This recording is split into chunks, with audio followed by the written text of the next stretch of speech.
আমি নেক্সট উইকে assembly call করব বিধানসভা স্পিকারকে বলে, এবং আমরা ওয়েস্ট বেঙ্গল অ্যাসেম্বলি থেকে আগামী 10 দিনের মধ্যে ফাঁসির ধর্ষকের ফাঁসি চাই এই বিল আমরা পাশ করে রাজ্যপালের কাছে পাঠাবো।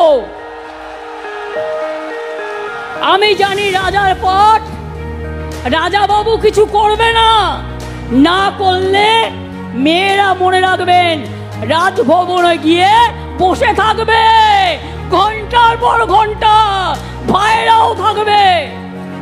এ বিল সই করতে হবে, রাজ্যপালের কাছে রাষ্ট্রপতির কাছে পাঠিয়ে দিয়ে দায়িত্ব সারলে হবে না। আপনি আবার বড় বড় কথা বলেন কি? আপনার রাজভবনের কর্মী একজন মহিলা কর্মী, তাকে আপনি নির্যাতন করেন, সে মেয়েটা বিচার পায়নি, ট্রমাটাইজ হয়ে গিয়েছিল, তাকে আমি অন্য জায়গায় চাকরি দিয়েছি, তাকে আমি সরিয়ে নিয়েছি, থাকবার জায়গা করে দিয়েছি।